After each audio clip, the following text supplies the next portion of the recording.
of how you can define free fields, interacting fields, and how you can calculate things in quantum field theory. Now there are two major topics which we didn't get to discuss, so these topics I'll discuss now.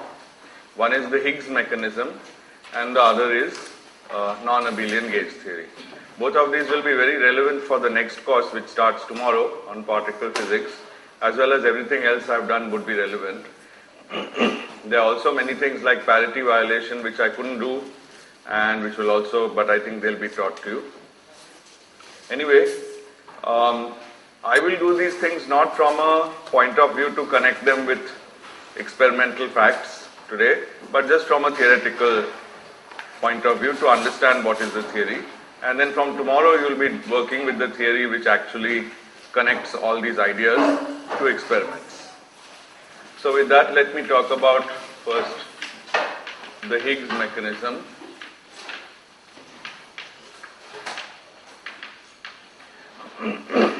And let me try to explain it in a slightly different way from what is done in most of the books. So let's think about complex scalar fields.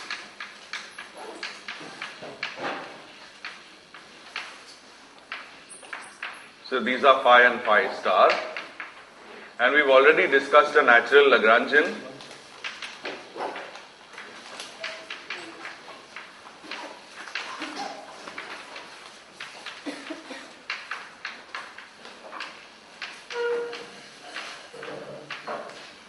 For this system. And we've studied the real version of this, but today I want to study the complex one, which also we have written down. So this is a well-defined and nice field theory without gauge fields at the moment. And later when we couple it to gauge fields, it will become scalar electrodynamics, which also I have described for you. Now, what I want to do with it just now is to choose some new variables, new field variables. And this may come as a surprise to you, but after all, in any system in classical or quantum mechanics, whatever variables I use, I can always change to other variables. Nobody tells me from in advance what variables I should use. And you know that when we have complex variables, then polar coordinates for the complex variables are sometimes nice. So I am going to simply define phi of x is equal to r of x e to the I theta of x. These are polar coordinates not in space but in field space. The value of the field being complex can be written as a radial part and an angle part.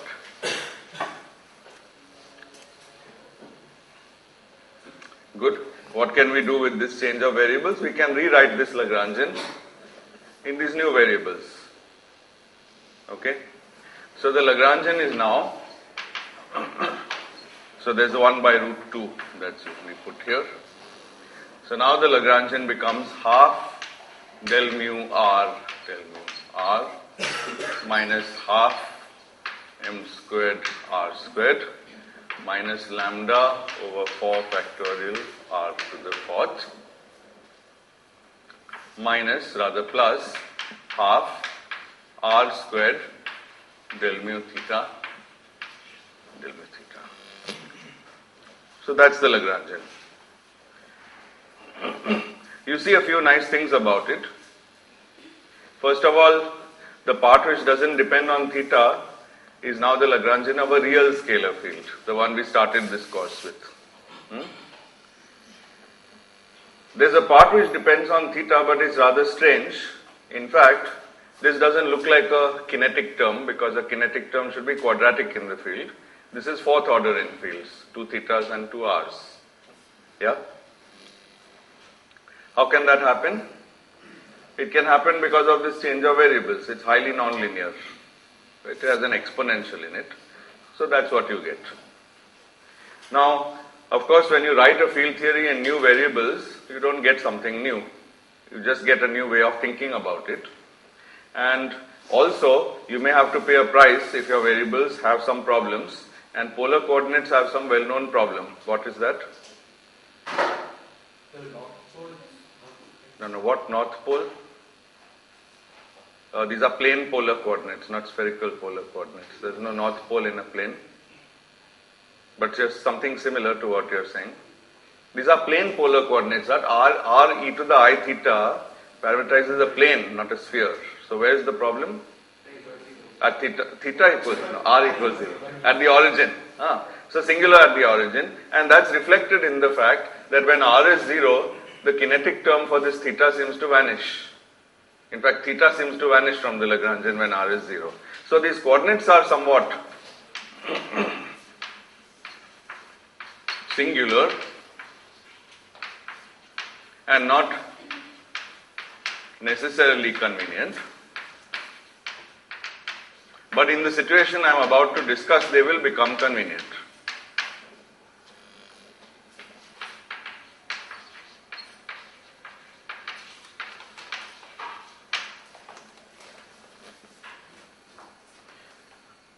So the first thing that they are convenient for, in spite of this, is that notice that theta has no self-interactions at all. Being the phase of the original field phi, this term and this term simply don't involve theta. That's clear? So theta looks sort of as if it's doing its own thing while r is a self-interacting field. Not only that, now consider the global symmetry which this theory has. Under phi goes to e to the I alpha phi, and phi star goes to e to the minus I alpha phi star. We saw that this symmetry was related to a conserved charge, and after coupling to the photon, that conserved charge became the electric charge. This all we've seen. Now, how is this symmetry realized in terms of these new variables? Just shifting theta. If I multiply phi by a phase, it just shifts theta by an additive constant. So in new coordinates, in new variables, theta of x goes to theta of x plus alpha, a constant. What are the possible values of theta of x? Can it take any real value? 0 to 2 pi, because it appears here. So after 2 pi it starts repeating itself. So it's an angle valued field, and this is a constant shift of the angle. So you can clearly see in this form that there is some circle in the field space of which theta is the angle, and the global symmetry is just shifting theta around that circle. You know what's the group based on a circle called? You must have learned this in your group theory course. U1. So here we see, here in this form you see U1 as a theory of phases. Here you see U1 as just a theory of rotations of a circle, which is what it is. Now, all the inconvenience is in this term, and it's because, first of all, it's not quadratic in theta. In fact, there's no term quadratic in theta. So if I decompose the Lagrangian into free and interacting parts and try to do something, I'll end up in a mess, because there's no free part for theta at all, right? However, if I can somehow stabilize r to some finite value, then there will be a quadratic term for theta. Okay? So, can I do something with this theory to make r take some finite value? Now, r is a field, so when we say it takes a finite value, we mean that perhaps to minimize the potential, it would take some finite non-zero value. And there's a very simple way to do that.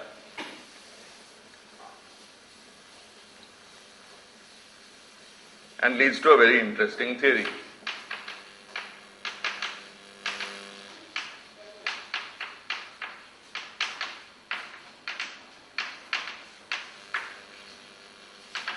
We simply take the same Lagrangian, but we send m squared to minus m squared. That means the mass is now effectively imaginary, which doesn't look very nice. However, under this, let's examine this potential, and we'll see that there's a very physical, sensible meaning for this theory with m squared replaced by minus of m squared. So V of R, the potential, originally was what from this? What was V? with a plus sign, this plus this. So now it is with a minus sign mass term and with a plus sign. So this is after sending m squared to minus m squared. Otherwise this would have been both plus. Okay, what does this function look like? V of r. What does it look like? Well. It's a well. Very good. Double well is wrong answer. How did you? Your book says double well, but as a function of r, there can't be nothing double because r is only positive. R is radial variable, so single well. It's double well in some other language, but in this language it's not double. It's this. There is nothing here. Phi is r e to the I theta, so r is square root of phi star. So r is positive. It's a radial variable. In fact, a field which is radial, let me give you some names here. Rx can be called radion and theta of x can be called axion. Just names, hypothetical names for particles which describe the radial fluctuations in field space and the angular or axial fluctuations in field space. So R being a radion is positive, but this is certainly the form of the potential. Good. Now, let's realize that if we do quantum field theory the way we've been doing it for the last 2 weeks, then we are really working around a point, we are doing perturbation theory around a point where R is 0. Because we always implicitly assumed that we are expanding about the value 0 of the fields, and R equals 0 is here. Now, any dynamical variable which is here in a potential of this shape, what will it do? It will simply roll down here. Therefore, there is an instability if it's here. This instability is the wrong sign of m. So now I have switched to this theory with the wrong sign or imaginary mass or negative mass squared. So the negative mass squared is nothing but the instability you experience over here. Okay? And what's the solution to it? We shouldn't expand about an unstable point. If we want to do small fluctuations, we should do it about a stable point. So we better find the stable point by finding dV by dr equals 0. And this gives us minus m squared r plus lambda by 6 r cubed. So you see there are 3 solutions to this. One is r equals 0, which you can see from the picture it's a maximum. Then 2 solutions are at r equals plus and minus some value, but the minus value we neglect because r is positive. So that leaves the one solution which is this point, and this point is r equals square root of 6m squared over lambda. Just a constant value of r. So it's what this is telling us is that this field theory looks very bad. It will have a propagator with the wrong sign. It will have classical solution of the form k squared equals minus m squared instead of plus m squared. All those bad properties. But they'll be solved if I simply take r of x and rewrite it as r tilde of x new field plus root 6m squared over lambda. This will solve all problems of this theory because now we'll be expanding, we'll be treating r tilde as the field, and r tilde equals 0 is this point, while r equals 0 is that point, which is a bad point. So let's do this. Notice that in this game the calculations are extremely simple, just amounts to inserting, for example, this in this. How hard can it be? It gives you a bit of a messy answer, but not very hard. And we find the following answer. Half del mu r tilde. Sir, that relation r tilde is equal to r plus. No. R tilde I think is equal to r minus that. When r tilde is 0, I would like r to be at this point. I'm expanding around this point, right? If I expand around this point, then I take r and write it as that point plus of a fluctuation, not with minus. Okay.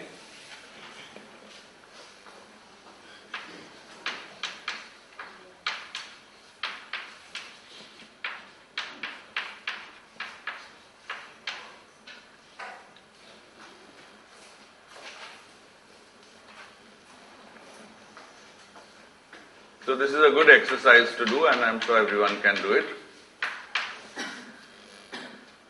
This much comes from the first three terms. Then we have to write what comes from the last term. But from the last term, we just take this, put it here, and we square it.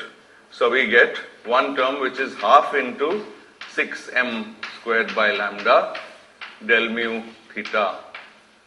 Del mu theta. Okay. Then we get a term which is root 6m squared by lambda r tilde del mu theta. And then we get a term which is half r tilde squared del mu theta. Now you may stare at this Lagrangian and see if it agrees with what you expect from a sensible theory. First of all, what is the sign of the mass term? Is it the correct or the wrong one? Is the correct one. What is the value of the mass of this r tilde field?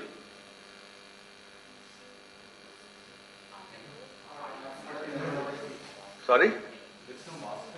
What is the value of the mass of the r tilde field? Sorry? Oh, I didn't put square. I'm so sorry. Thank you. Good. Now, m is the wrong answer and you have lost your half a crore. Root 2m. Everything is normalized very carefully. A real scalar field has half m squared and this has m squared. So mass of r tilde field is root 2 m. That's one thing. What else can we see about this? Supposing theta is 0 for the moment, does the r Lagrangian look fine? R tilde? R cubed is it a problem? R tilde cubed will mean the potential is not symmetric around r tilde equals 0, but who cares? The important thing here is that it goes up to infinity. Sorry, this is also r tilde. I keep writing things a little bit wrong, but you know what I'm writing. So it goes up to infinity and it doesn't have any well like this. It just goes up because it's v of r tilde is this plus this plus this. Okay, now let's look at the second line. What do we see from the first term?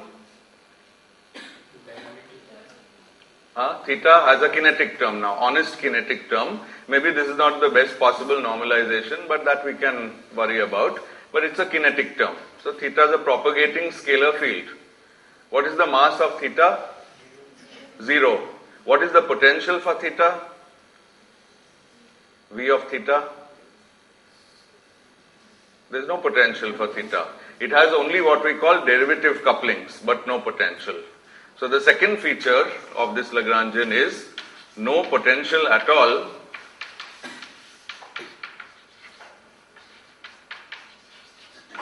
for theta. Now, let's try to understand why there is no potential at all for theta. Physically, what is the reason? What was the key feature of this theory which made sure there is no potential at all for theta? It's moving around the Wells minima. Yeah. Sorry? Moving around the Wells minima. Yeah, moving around is not perhaps the right way to say it. There's a symmetry in this theory, which is the U1 global symmetry that we started with, which says that the theory must be invariant under theta of x going to theta of x plus any constant alpha. So if a theory is invariant under a shift of the field, can it have a potential for that field?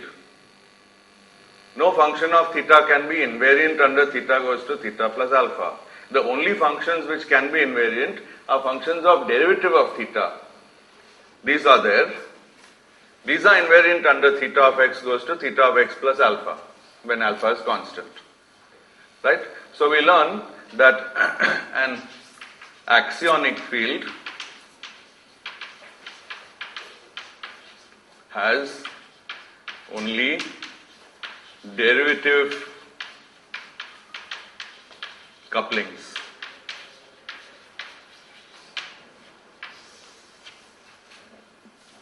So its constant part is completely free. You may not realize it, but we have just essentially proved Goldstone's theorem. So this is an example of a theorem called, so first of all, let's say theta is called it's a boson, right? It's a spinless particle that we know just from this. It goes by the name of Goldstone boson. And the theorem, Goldstone theorem,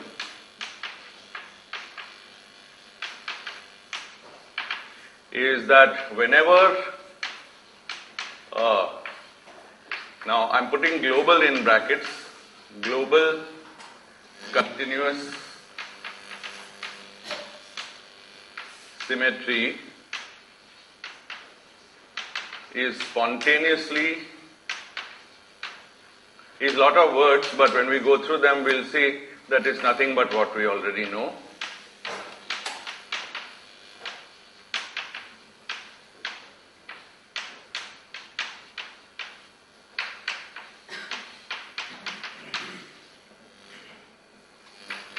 Now it's usually written like this, but it seems to me it's more than massless.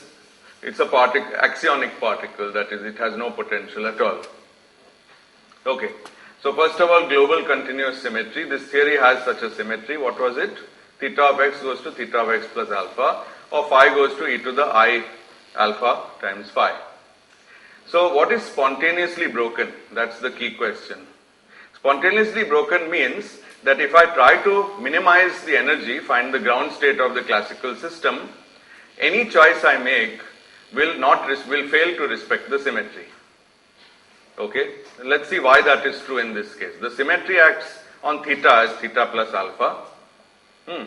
Now, supposing you ask me to pick a value for the ground state of this system, I'll say, well, r tilde should be 0 because that minimizes the potential and it also minimizes this. What should theta be? What value should theta take in the ground state? No, 0 to 2 pi, but what value should it take when I say ground state? Any value. Okay, so take a value, any value that you take. Take theta equals 0. Is that value invariant under theta goes to theta plus alpha? No. So that is what we mean by spontaneously broken. That is to say, it's the same as saying that you have a degenerate set of minima in the vacuum, which are related by the symmetry. If you want to think about spontaneous breaking, people often give the following analogy. Here is a tap which drops water on the surface of a ball, of a sphere, which is perfectly symmetric about this axis, and it drops the water exactly on the North Pole. Okay. Now, where does the water fall? Which way? Any way. But take a given drop. It has to fall in some way. Okay. When it falls in that way, does it respect the rotational symmetry of the sphere? No, because it chooses to fall along some path. Of course, it's a random path. It's as good as any other path. But whatever it has chosen, that doesn't respect the rotational symmetry. Okay, so this system spontaneously breaks the symmetry. Spontaneous means nothing has been done to the symmetry.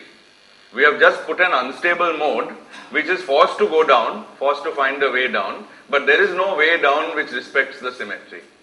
If we drilled a hole in the middle of the sphere and it could go straight down, it would have chosen that, and that way would have respected the symmetry. But we have given it a problem where there is no way down which respects the symmetry. So it breaks it. And the key to all this happened when we stabilized R at a finite value. Okay, Because until then, r equals 0 was an allowed configuration. If the mass squared had been correct sign, then the original r could have been 0. And the vacuum would have been r equals 0, but when r is 0, there is no theta and there is no breaking of the symmetry. That's a completely symmetric vacuum. So all this happened because we changed the sign and we got spontaneous breaking, and as a result we got this massless Goldstone mode. Good. So that's Goldstone's theorem. Now what do we want to do next? We want to keep this and we want to remove this side.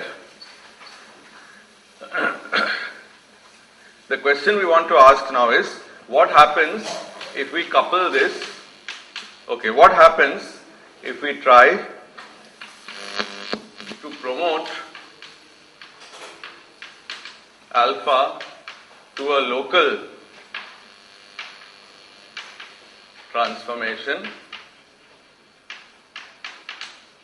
alpha of x? We've done this few times already. This can be done if you couple a gauge field into the problem, and then compensate for the wrong terms that you get because of the dependence of alpha on x, compensate by having a gauge transformation on the vector field. So we'll do that right now, and you see that the difficult term, which is the difficult term if alpha becomes alpha of x? Yeah, notice in fact that r is a gauge invariant field. R being the radial field of complex phi, it's gauge invariant, doesn't even transform when we make the gauge transformation, only theta shifts. So how it shifts is that now we should look at this Lagrangian here. This is the Lagrangian we are working with. So we have a term del mu theta with 3m squared over lambda in front, and this goes to del mu theta plus alpha, both are functions of x. So now you can see that there are all the terms that were not wanted and which would break the symmetry, that is, which would not respect the symmetry if alpha is a function of x.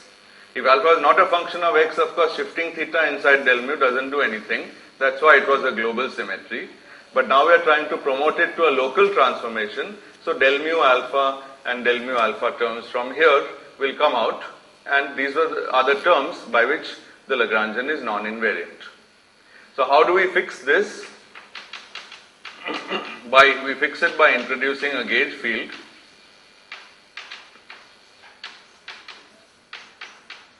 And we send del mu of theta, we replace it by del mu theta minus a mu, not I a mu, minus a mu, and not a mu times theta, but just a mu. How do I know this?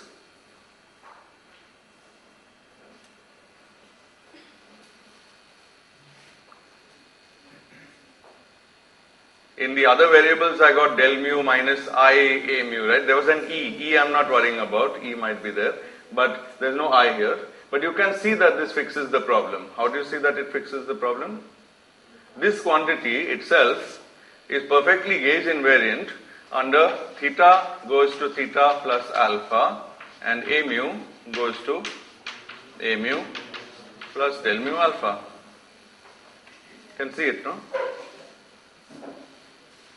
So this fixes the problem.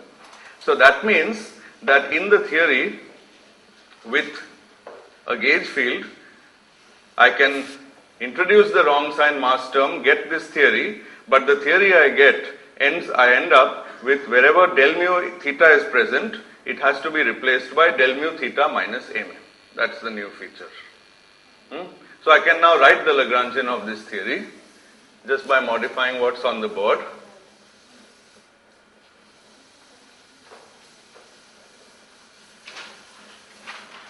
So this term I'll just replace by del mu theta minus a mu whole squared. Squared means contracting the mu, and similarly here.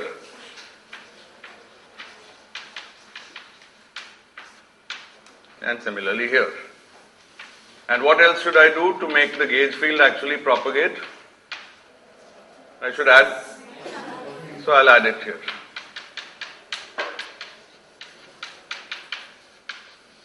Very good. So now let's try to understand this theory. It's the same as the previous theory except for the replacement del mu theta minus a mu, but now it has a local gauge invariance. Earlier it had only a global symmetry. Now see, this term is rather uncomfortable if I expand it, because it is del mu theta squared plus a mu minus 2 a mu del mu theta.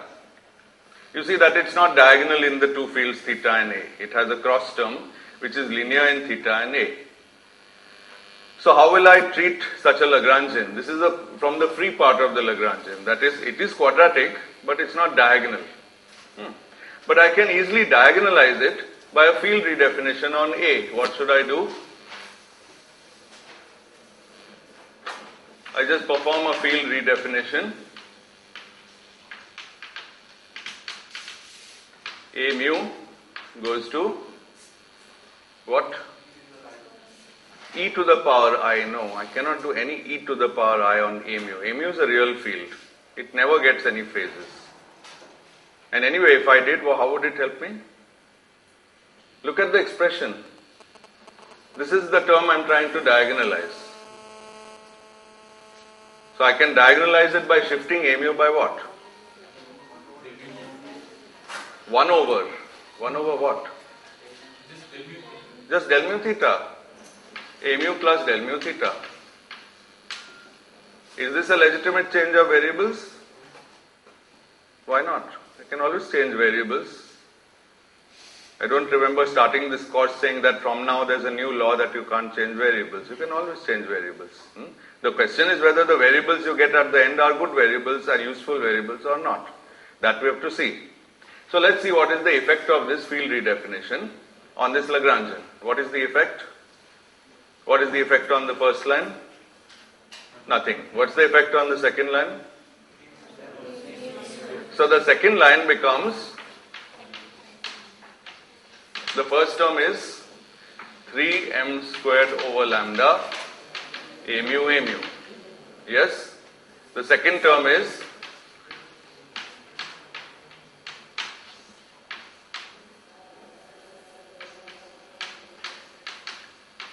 and the third term is plus half r tilde squared a mu. So what happens to the last term minus 1/4 f mu nu? This has the form of a gauge transformation.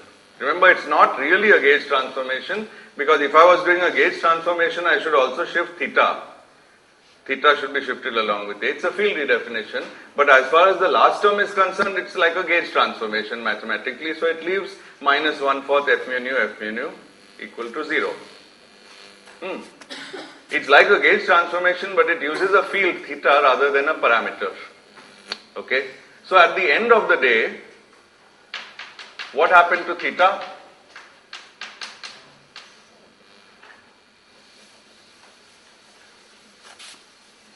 So what happened to theta from this Lagrangian? Disappeared completely.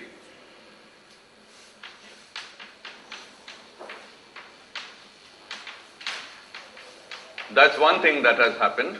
What else has happened? It's incorporated in a sense, but if you look at this Lagrangian, there is no separate field theta in it. Sorry? Where is the cross term?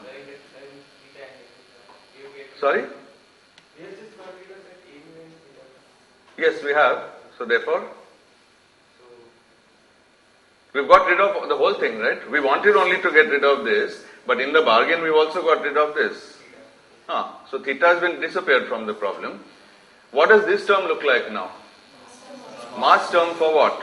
Isn't it strange to have a mass term in a gauge theory? But that's what it is. That's exactly what the Higgs mechanism does. And a mu. So a mu has got a mass. Both these things happen together. Both are strange things. Okay, not only that, the mass is fixed in terms of parameters of the theory, not an independent new variable.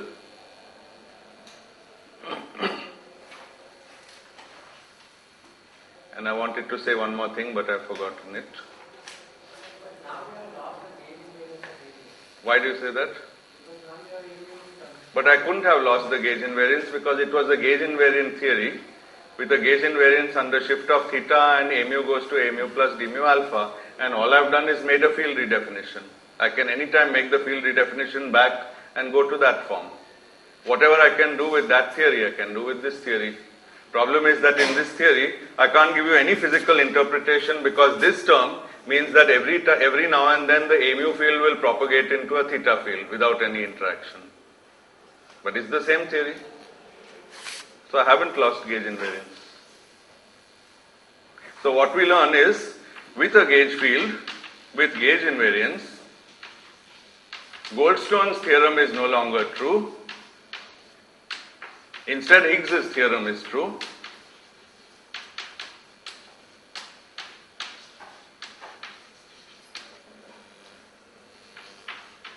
Instead, if we try to spontaneously break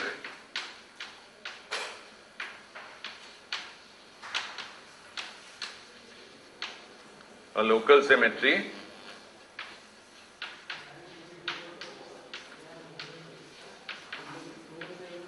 the gauge field gets a mass.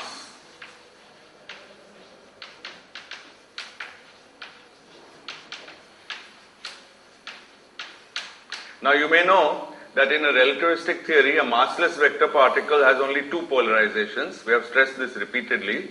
But what about a massive vector particle? How many polarizations should it have? 3. How do you get this?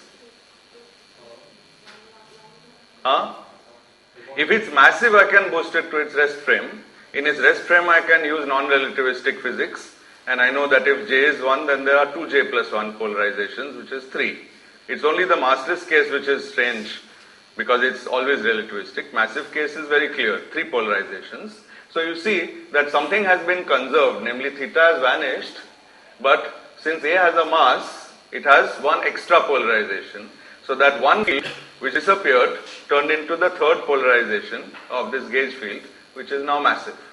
It's a complete rearrangement of degrees of freedom in a Lorentz covariant way. What about R tilde? It has a mass, we saw root 2m, continues to have that mass. R tilde is what we call the Higgs field. Actually, it's not the field which participates in the Higgs mechanism, it's the one which doesn't participate. Therefore, it survives. Theta, which you might have called the Higgs field, actually theta is called the would-be Goldstone boson. It wanted to be a Goldstone boson, but since we coupled the theory to a gauge field, the gauge field ate it up and it went away. So end result is that the Higgs field has a mass and the gauge field has a mass. Both have masses. They are different from each other. They are both predicted in terms of the original wrong sign mass and the coupling constant. Okay. This is the Higgs mechanism, and in the real world, instead of this, there are 3 massive gauge fields called W plus, W minus and Z. And for that, we don't know because we have still to find the Higgs field R tilde. There could be one or there could be many. Okay. So that's all I have to say about the Higgs mechanism. And now, in the remaining 45 minutes, I'll talk about non-abelian gauge symmetry. Are there any questions on this? So the Higgs field couples in 2 different ways to the gauge field. There are R tilde A squared and R tilde squared A squared. That's true. In fact, generically what happens since this Lagrangian was pretty only when it was written with wrong sign, and we had to expand it about some R equals R tilde plus constant, it looks rather ugly by the end of it. But ugly only means that all the possible vertices that are allowed are there. The ones that are forbidden are not there. Those are the ones where there would be a potential for theta. That can't be there. But since derivative couplings are allowed, we should expect all possible ones to come. There's no reason why they shouldn't be there. Indeed, At the end, this will be a coupling. So this is a coupling where an R scalar comes and splits into two vector particles. And this is a coupling where two R scalars come and split at a point into two vector particles. Not a problem for Feynman rules, but it certainly adds a lot of mess to them, and that's what the real world is like. It means that every time you draw a diagram, you have to decide whether you should include this vertex or this vertex, and each of them has its own. Now I'm missing something. This term has no coefficient. Yeah, true. Okay. Sir, the potential distributions are there, this is drawn. Yes. It is almost analogous to velocity dependent potential electromagnetic. Velocity dependent potential curve. Which curve was analogous to velocity dependent? Velocity dependent potential electromagnetic. This curve? The only curve I drew was this one. You're referring to this? Alright. Is there any analysis between I don't know why it would be related. This is the value of a field, this is the potential V of R. I don't see any relation at all. I mean, this kind of curve occurs all over the place in physics. It's otherwise known as the double well potential, but I told people they were wrong only because there is no other side, but there is theta. So theta, if you think, it rotates this into a circle. So it's called actually called Mexican hat. It's like a bowl where you push the middle part up. So it's got a circle of minima. Okay. Any other questions?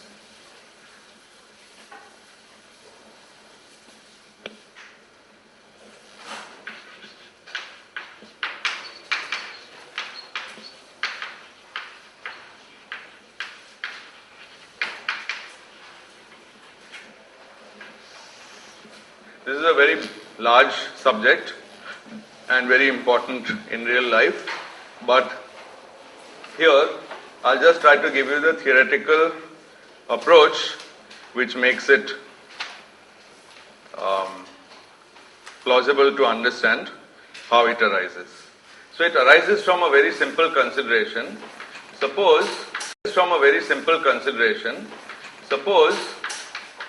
our scalar fields are complex, but they also have an index I, where I goes 1, 2, up to n. We never discussed theories with many fields, but nothing stops you. You can have a multiplet of scalar fields phi I as well as phi I star. Now, all this time today, as well as in previous lectures, we've talked about a phase rotation acting on a single complex phi. What would be the natural generalization if I have a column vector of n phi's? What is the analog of a phase?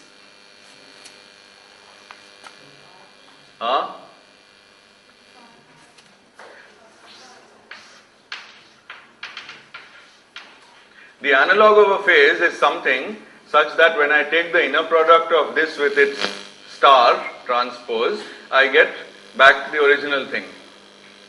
Okay? So phase has the property that its mod squared is 1. So what matrix has the analogous property? Unitary matrix. Very good. So if phi I goes to uij phi j, again let uij be constant. So these are called unitary symmetries.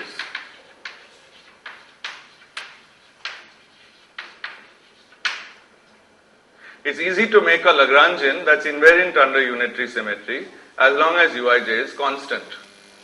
What is the Lagrangian? It's just half del mu phi star I del mu phi I minus, not half, minus m squared phi I star phi I, and then minus anything. We could put, in fact, if we want, we can put this, or we could put any potential that's a function only of phi star phi.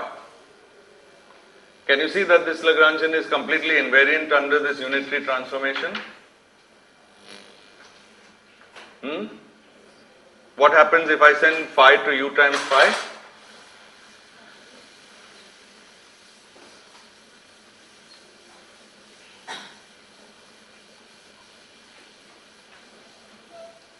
under phi goes to u times phi. See, now we are suppressing indices. Phi I goes to u, I, j, phi j. I'm writing like this. So think always phi is a column vector, u is a matrix. Then phi star transpose goes to phi star u star transpose, which is also known as dagger. And phi star transpose phi goes to phi star transpose u dagger u phi, and this is equal to phi star transpose phi. Because u dagger u is 1.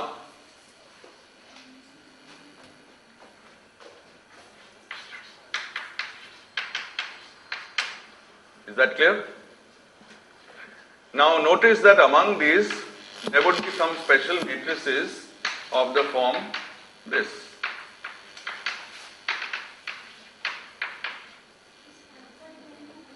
No, alpha. Where is alpha? This alpha? No, I just wrote, I think, that u, I, j are constant. So at the moment everything is constant. Now look at this one. This is u, I, j I am taking to be identity matrix multiplied by a common phase. So is this unitary? It is unitary. And it's an example. In this example, every component of phi gets multiplied by a common phase. Now there are more complicated examples. For example, I can choose a different phase, I alpha 1, I alpha 2 up to I alpha n. Is this unitary? Yes. And every component of phi gets multiplied independently by a phase.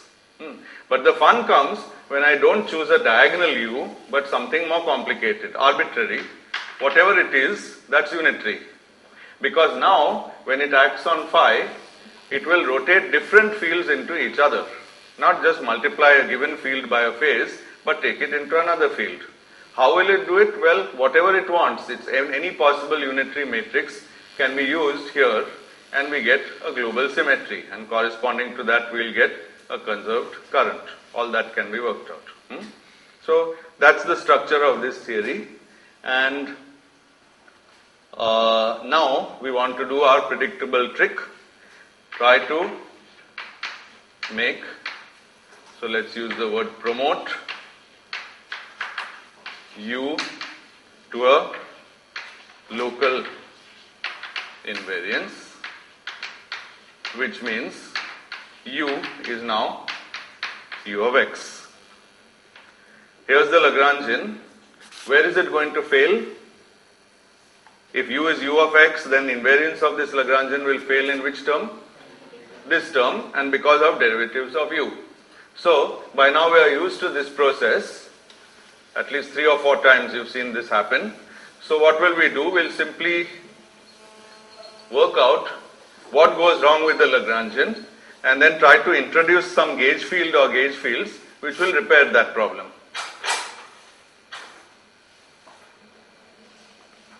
Okay, so if we have del mu phi dagger, del mu phi, so I use phi dagger for the row vector which has entries which are complex conjugate of phi. This goes to del mu phi dagger u inverse del mu u phi, because it's phi dagger u dagger and u dagger is u inverse for a unitary matrix. Okay, so lots of terms. So del mu phi dagger u inverse u del mu phi, this is one term, and in this term these cancel. That's when del mu acts on this and this del mu acts on that. But now I must write the other terms. Phi dagger del mu u inverse u del mu phi plus del mu phi dagger u inverse del mu u phi plus phi dagger del mu u inverse del mu u phi. So you see that there are 3 terms which are there because u is local, and these 3 terms are spoiling the gauge invariance or the invariance of this kinetic term. Right? I just have to work it out manually. Good. Okay. So now how do we repair? Repairing gauge invariance is always done by introducing vector fields. And the first step would be to replace del mu phi I by something more complicated, which looks like perhaps del mu minus I e a mu times phi. And in this case, the natural thing would be to take del mu, which is, remember, del mu is diagonal. When acting on phi, it gives me the same phi back. So del mu delta ij minus I e a mu ij phi j, which means that we have introduced a matrix valued vector field.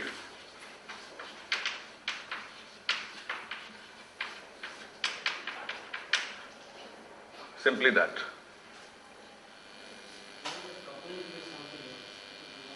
I don't want to call it E, but in my notes I've called it E. I think my reason is that this is sort of pure theory. This doesn't apply to any physical theory at the moment.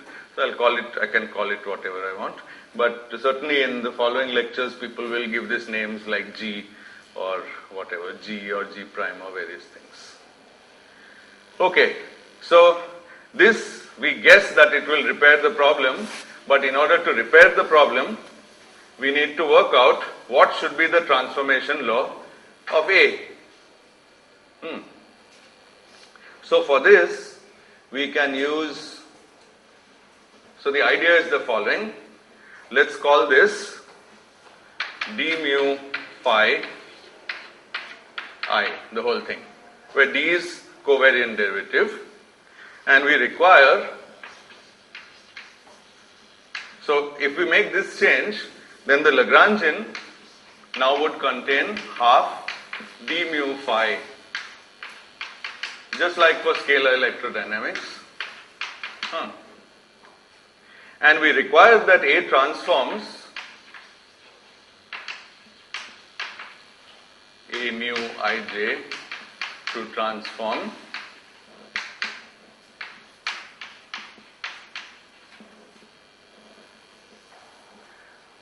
such that when phi goes to u phi, d mu phi also goes to u times d mu phi. In other words, we want that the covariant derivative when acting on phi should allow u to come out. Why do we want this? Because in that case, this term will clearly be invariant, because d mu phi dagger will get u dagger on the right and they will cancel each other out. So this is the requirement. If you go back to your notes, you will see it's exactly what we did also for scalar electrodynamics. We in fact showed that del mu minus I e a mu on phi gets the phase outside, which means that those extra derivative terms of the phase, they cancelled out, and it's the same thing here. So it's a very simple calculation to do this, and I'll leave it to you, but it's in the notes which I've also already sent Raghu this morning. So they'll be up on the website. Yeah? Okay. So you find that A mu prime is equal to U A mu U inverse minus I by E del mu U inverse.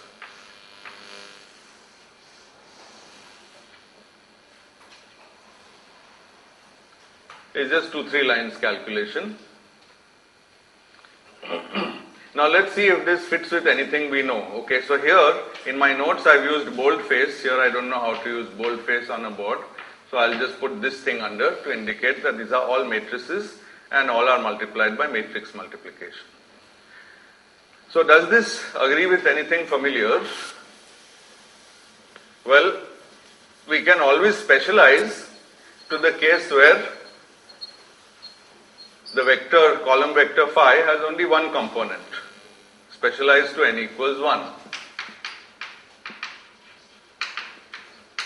Whenever you see a formula that looks very new, it's good to specialize to a familiar case and see if it reduces to what you know. So if you specialize to n equals 1, what's a 1 by 1 unitary matrix? Just a phase.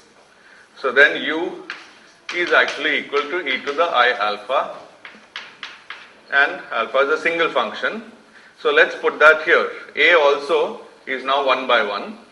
So we find that A mu prime is equal to, this is the field A, this is e to the I alpha, e to the minus I alpha.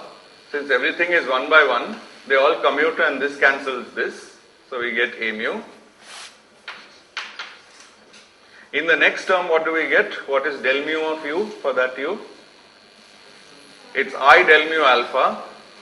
I cancels this minus I, and the rest of exponential cancels this. So I get plus 1 upon E del mu alpha. This looks familiar? So it works fine. So that means that it's a valid generalization of the abelian or 1 by 1 case that we already know. But it's quite new because everything are matrices here, and matrices don't commute with each other. And in a system where things don't commute, we use the word non-abelian, because non-abelian algebras are algebras where we can't assume that any two things necessarily commute. Sorry? Surprising, because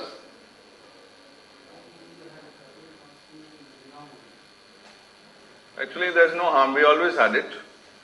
It's you can remove it by redefining A. There are different places to put it. But this we already had in scalar electrodynamics. Okay.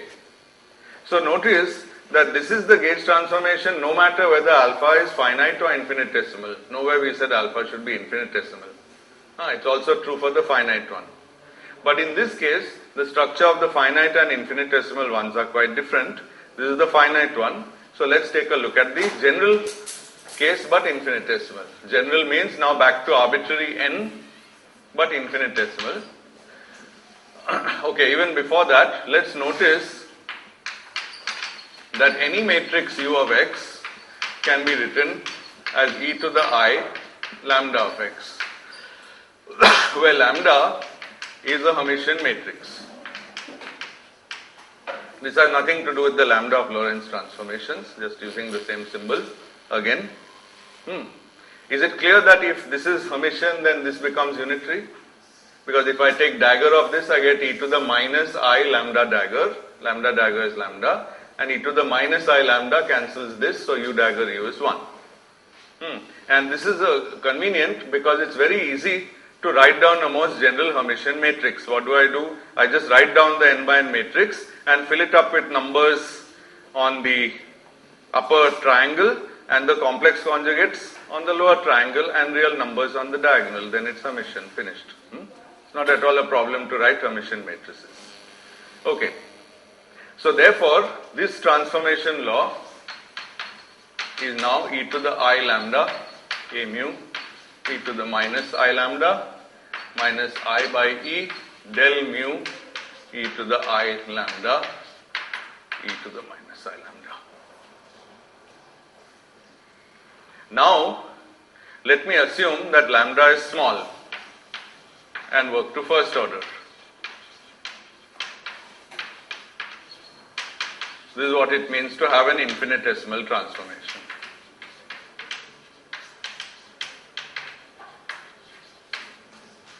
In this case, I can expand this term as 1 plus I lambda here and 1 minus I lambda here. The ones on both sides give me back A, so A prime mu is equal to A mu plus other things. To first order in lambda, I get I lambda A mu, and here I keep the 1. Then minus I A mu lambda, and here I keep a 1. So I get plus I lambda A mu. This is one term, and it's the only term because after that everything else from this is higher order in lambda. What about here? Here when I differentiate this, I get I del mu lambda, I cancels this, and then I have to ignore the other term. So this is the answer.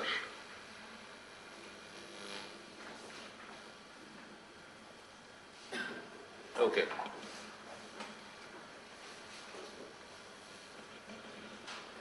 So you can rearrange it and write delta A mu is equal to 1 by E del mu lambda plus I lambda A mu.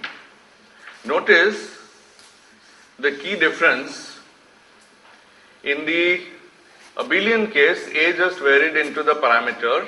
Now it varies into the parameter and also into itself.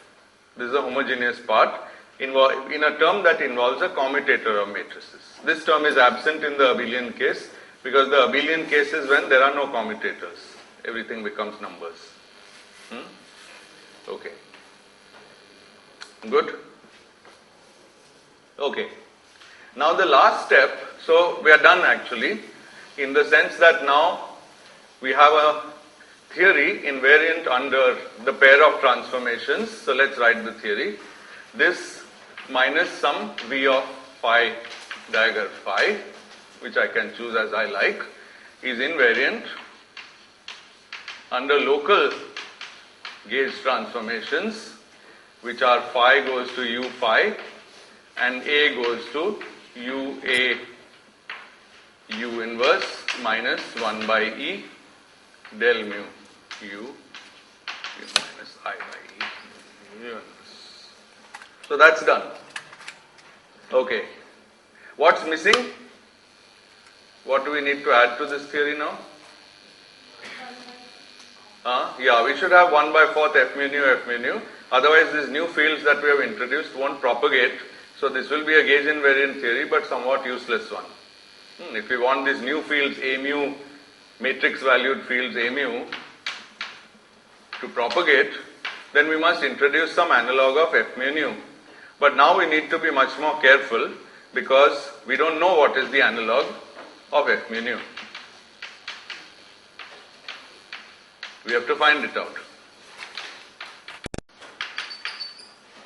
Where d mu of, so it was a single complex field and d mu was del mu minus I e a mu of phi. Right, now here nobody is a matrix, everybody is just a function. Okay, now let's notice an interesting identity which we obtain if we act with del d mu twice on phi and subtract the reverse. So this quantity can be called d mu comma d nu phi. It's a commutator of two differential operators acting on phi. Now suppose these were ordinary derivatives, just this part, what would be the commutator? Just 0. But they are not ordinary derivatives because of this.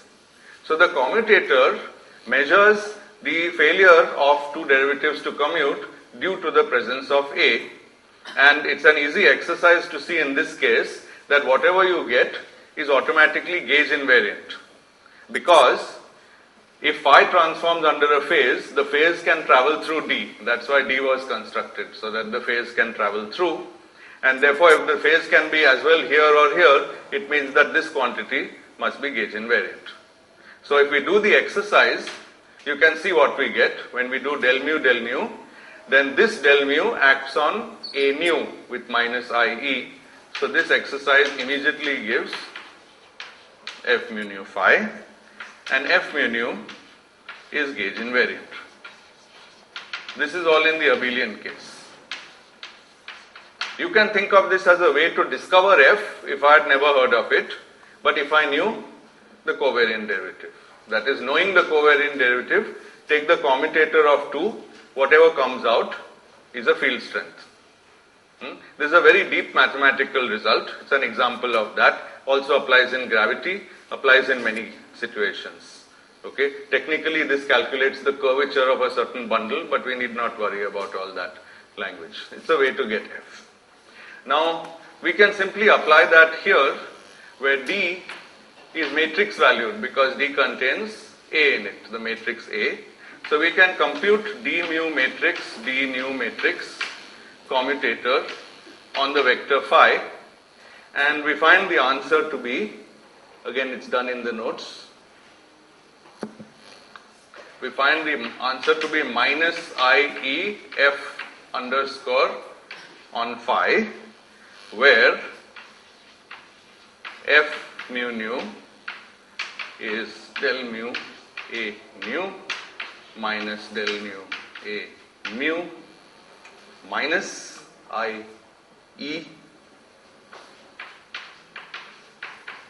A mu commutator A nu. It's quite different from the case of scalar electrodynamics where it was just the first two terms. Okay, and it differs from that because two A's don't commute. So in a non-abelian theory, you can expect a possibility of such terms because fields in general functions don't commute if they are matrix valued.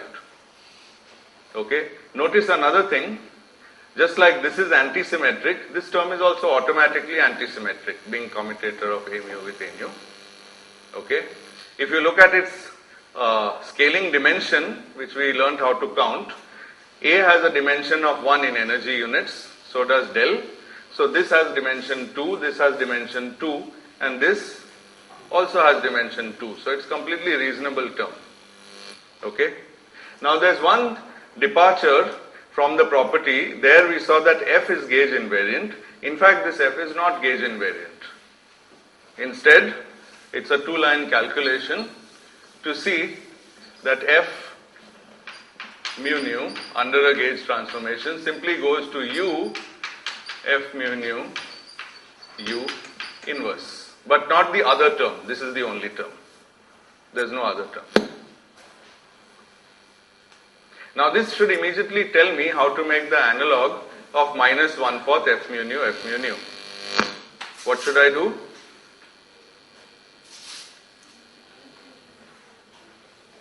So I can write minus 1/4 F mu nu F mu nu. By the way, notice that F is Hermitian, so is A Hermitian. I forgot to mention that. And if you check all along, you'll see that every term in this is Hermitian. Similarly, every term in this is Hermitian. That also explains why there's an I here. Because Hermitian conjugate flips the order of these, gets a minus sign, and the I brings it back. So what shall I do with that? That's just a Hermitian matrix. I can't add a matrix to the Lagrangian. So I should take the trace of it. And by doing that, you see that this becomes an invariance because U inverse, U inverse, this one comes the other side and it's completely gauge invariant.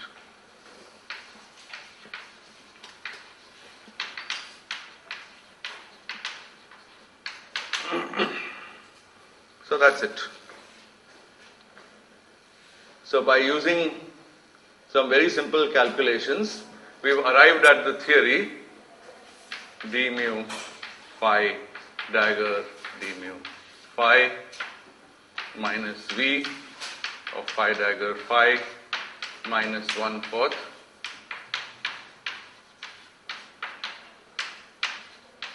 and this part is called the Yang-Mills Lagrangian.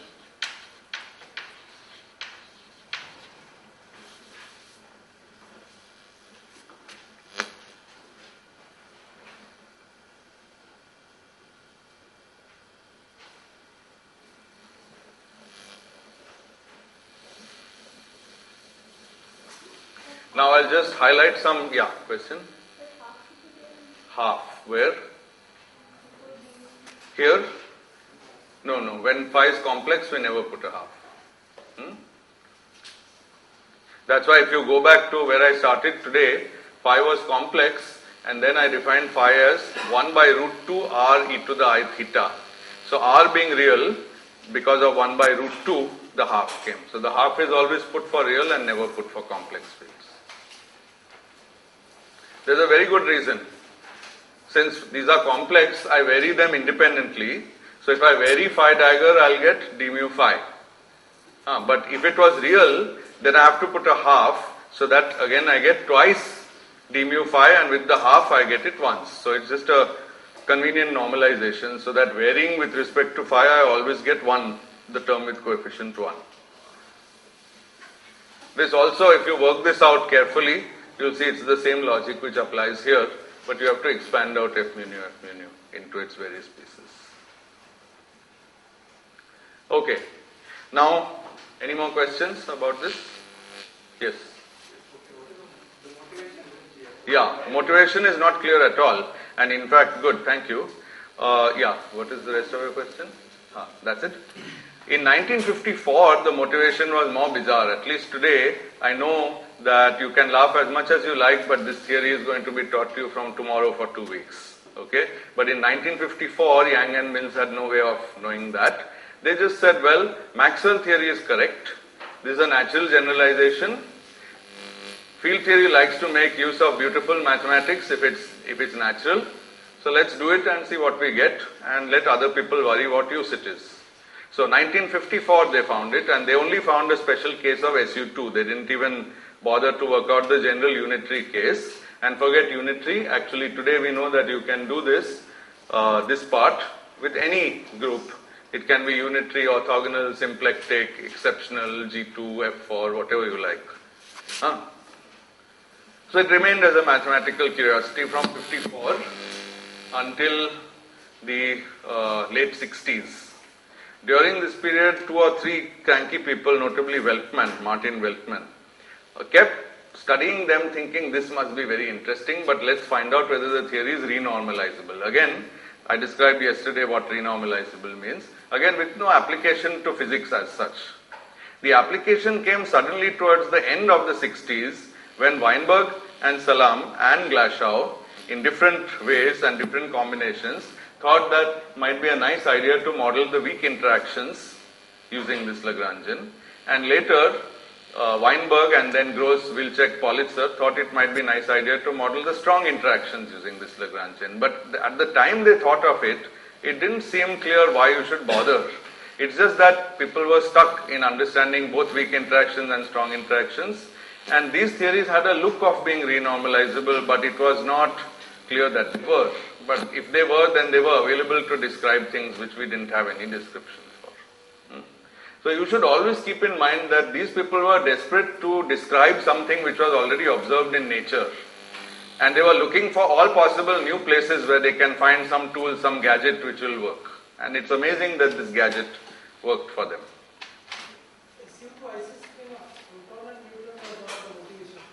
Was one of the motivations for Yang, yeah.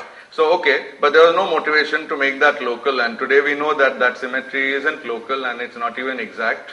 So that's right. So SU2 isospin was known, so that suggested why to consider unitary transformation. Okay, but why to make it local? That was just okay. Unitary transformation is interesting. Maxwell's equations have local symmetry, so let's try to combine these ideas. Actually, many new things come by combining 2 old ideas and not always with good motivations. Okay. So now a couple of comments. One is that minus 1/4 trace F mu nu defines an interesting theory on its own. I can now throw away the scalar fields if I want. This is unlike Maxwell minus 1/4 F mu nu, which describes a very uninteresting theory on its own. Why? Because in the Maxwell case, it was a free theory. It was just a theory of photons interacting with nothing, not even with themselves.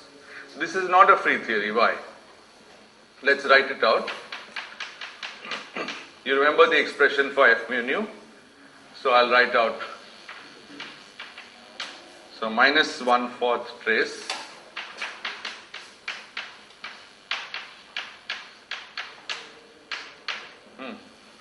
then plus IE by 2 trace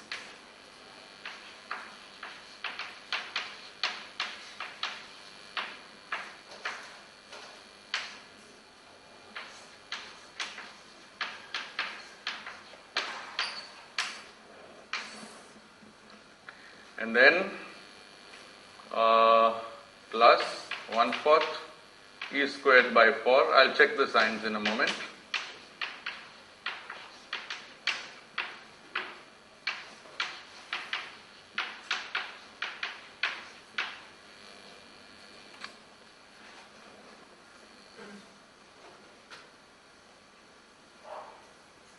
Yeah, I got all the signs right, surprising.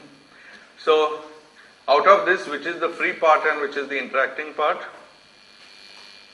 You should be able to recognize immediately by now. So the first term is free because it is quadratic, second term is cubic, third term is quartic. So both of these are interaction terms. So it's already a self-interacting theory in which whatever is the A mu field, it interacts with itself. It doesn't need any scalars. These are the analog of charged scalars, but it doesn't need those. It will interact even with itself. If there are scalars, it will interact with them.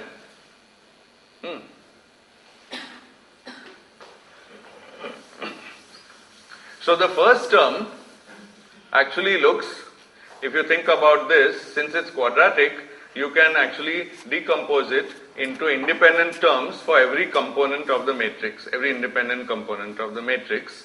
So it's just like a Feynman rule for propagation of a free photon. It's exactly the same. Except that there are now many types of photons. Each one propagates into itself. Okay, so the Feynman rule derived from the first term is just this, but we should make sure that the matrix indices properly propagate. That is, a given component of the matrix propagates into its complex conjugate, which is itself because of hermiticity. Which is identified with itself. So this is fine. Now what about the look of this? What kind of vertex is this? 3 point. And one of the 3 points, out of these three, one has a derivative. So there will be something like k mu sitting on one of the vertices. So derivative coupling, 3-point interaction. What about the last one? 4-point. So we can already make lots of Feynman diagrams just from this. So it's a very rich theory, and to this day its complete structure is not well understood. Quite a lot is known, quite a lot is not known. And I leave all those things and the reasons for them to the following course. But what is for sure is that this theory describes both weak interactions and strong interactions in two different ways. Okay, so maybe I'll close with that comment. For strong interactions, as you know, strong interactions affect only quarks, and for that we have quarks. So instead of scalars, now we introduce spinors, psi I, with an index going from 1 to 3, which are the three colors. There are also flavors of quarks, which would be another index, but the strong interactions don't care about the flavor. They are flavor blind. They only care about the color. And the gauge symmetry is psi I.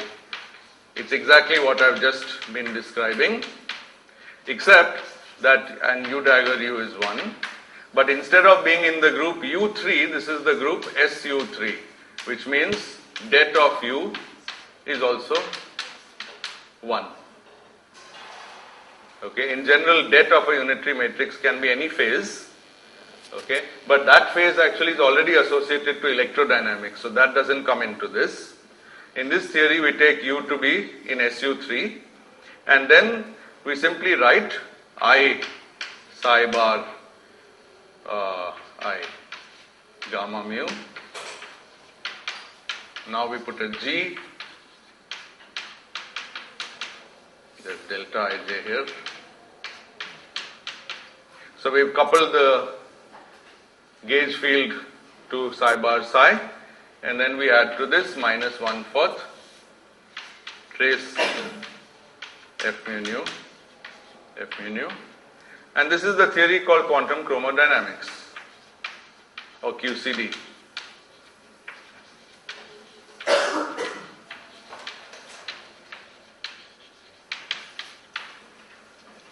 It's quantum chromodynamics with just one flavor of quarks. So there are 3 quarks, which are the 3 different colors in which quarks come. But if I wanted to make 6 flavors as they are in nature, up, down, charm, strange, top, bottom, I would give one more index A and sum it over 1 to 6. Perhaps I should have mass terms for the quarks. So in general we have mass matrices. So Well, for one color, of course, we don't have a matrix.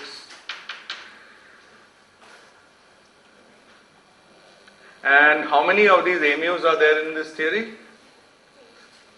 Since it's based on SU3, 8, because U3 would have had 9, but SU3 is U3 with one constraint, so there are 8, and these particles are called gluons, while these particles are called quarks. And this thing tells me that the gluons are self-interacting. In fact, you'll constantly hear expressions like 3 gluon vertex, 4 gluon vertex. They are what I've just already drawn for you. Okay. However, it's not clear that you can use perturbation theory in this case because it's not clear that G is small. In electrodynamics, we know that E over here was small. This one has a property that effectively it's small at some energies and effectively it's large at other energies. In fact, large at low energies and small at high energies. So for high energy processes you can use perturbation theory, but for low energy processes you can't. And the rest of the story, which is that quarks and gluons are permanently confined inside the nucleus, that I'll leave for the next course. On the other hand, however, notice that this, because of gauge invariance, suggests that the gluons are massless. There is no mass term for the gluons, right? Now, seeing a lot of massless vector particles would be in violent contradiction with experiment. The only experimentally observed vector particle that's massless is the photon. There are no more. And this would be strongly interacting. That means it would interact strongly with every nucleus on Earth and we would be seeing it all the time. How does the theory solve that problem? Because of what I just said, that gluons are permanently confined. Since they are confined by the strong force, they actually don't get out. They never propagate freely. So question of whether they are massive or massless doesn't even make sense. Okay? Yang recounts that when he first wrote the theory, people asked what is the mass of this new vector particle for which you have introduced a matrix valued field, and he said, I don't know. Now that's a very interesting answer because the mass is obviously 0, but in fact his answer was correct. It's not 0, it's that something else is happening in the theory which is preventing that question from having a meaning, namely the particles themselves are confined, so there is no question of what is their mass. They never come out from a nucleon. They are there, they are seen, but they never come out. Okay. Now for weak interactions, something quite different happens. For weak interactions, we use the same Lagrangian,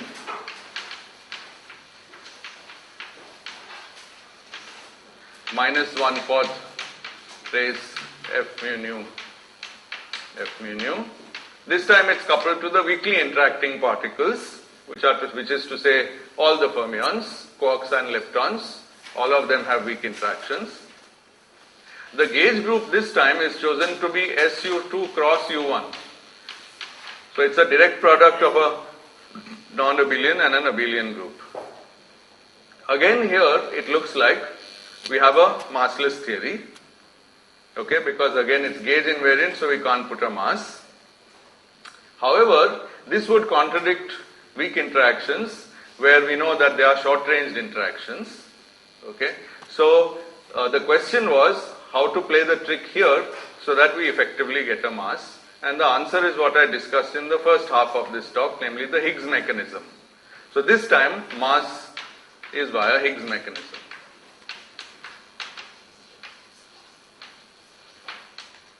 And the mechanism is applied carefully to this group. How many generators does this group have? 3 is not the right answer. 4. 3 for SU2 and 1 for U1. 4. The mechanism is applied carefully such that one of the 4 vector fields remains massless after the Higgs mechanism. That one is the photon. It's not the vector field of this U1, but it's a combination of that as well as a U1 subgroup of SU2. Some combination of those two turns into the photon. So the photon at the end, it's not automatic. The theory is rigged up in such a way that one particle emerges massless after the Higgs mechanism, and that's the photon, and the other 3 get masses. 2 are charged under the U1 of the photon and 1 is neutral. So that's how the weak interactions work. In fact, they are sort of unified with electromagnetism because we use the Yang-Mills theory based on the group SU2 cross U1. But of course, people argue that unified is too strong a word because the coupling constant of these two can be independent from each other because it's not a simple group, it's a group made up of two factors. True unification would have required a simple group. Okay, so I think that's all I have to say, and it's exactly in time, so I'll stop here. Thank you.